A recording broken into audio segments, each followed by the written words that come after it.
Okay, so now he's saying about prayer that was missed. Prayers that were missed. The Prophet said, alayhi salatu wasalam, whoever oversleeps on a prayer or forgets it, two reasons, two causes, sleep and forgetfulness. He must pray it as soon as he remembers it. There is no expiation other than that, meaning praying it as soon as you wake up or remember. Now scholars said, expiation? But he overslept, and the pen of accountability is uplifted from a person asleep until he wakes up.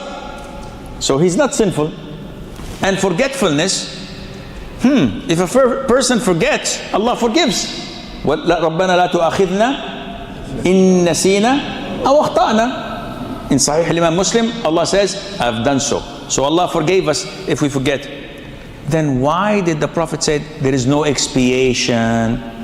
This means that if you miss the prayer for any other than these two reasons, sleeping or forgetfulness, you cannot make them up.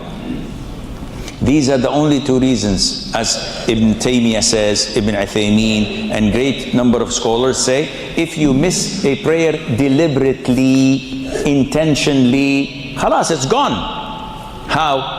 Ya akhi, imagine, when do we go to Hajj? When do we stand in Arafah? On the 9th of the Hijjah. The day of Arafah is on the 9th of the Hijjah. If I come wearing my ihram to perform Hajj, and in the airport they say your visa is not valid, you have to come, and they detain me for 4 days. On the 13th of the Hijjah, they set me free. I'm in my ihram, I go to Arafah. Where am I going? To Arafah. I stand in Arafah alone. The police comes in. You crazy? Everybody's in Mecca. What are you doing? I said, Wallah, they detained me and they prevented me from standing in Arafah. But alhamdulillah, I'm making it up now. What do we say to him? Is his Hajj valid? Why? Because the time is limited from this time and it expires this time. Another example, someone has a flight and he's boarding the flight. Maghrib time is due in 2 minutes.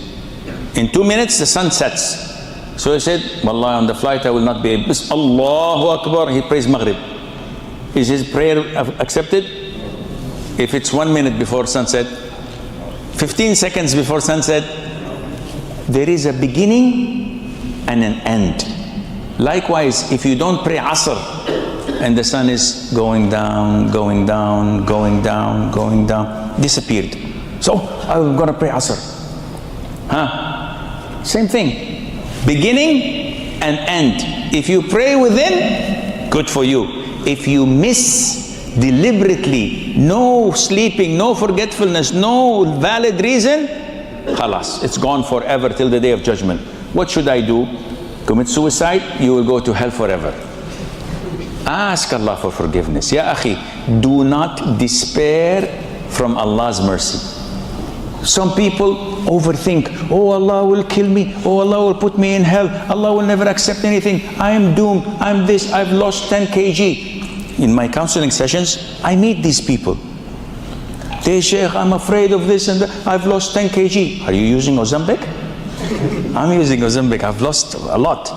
So why? No, I'm afraid that Allah will do this. Yahi, what are you afraid of? Are you crazy? What are Allah's beautiful names? Ar-Rahman, Ar-Rahim, Al-Ghafoor, Al-Ghaffar, Al-Tawwab, Al-Kareem, Al-Latif. All these beautiful names of forgiveness, of repentance, of compassion. All of this you forget and you just remember that Allah will throw me in hell. This is negative thinking, which is far worse than your original sin. Thinking bad of Allah like this is much worse than drinking alcohol and drinking haram stuff, because you're thinking bad of Allah. فَمَا ظَنُّكُمْ بِرَبِّ الْعَالَمِينَ. What do you think of Allah Azza wa Jal, the Lord of the world? I think positively of him. I think that he will forgive me. I think he loves me, that he guided me. And I will do my level best to please him. Think this way, all of your previous prayers and sins will be forgiven with the grace of Allah.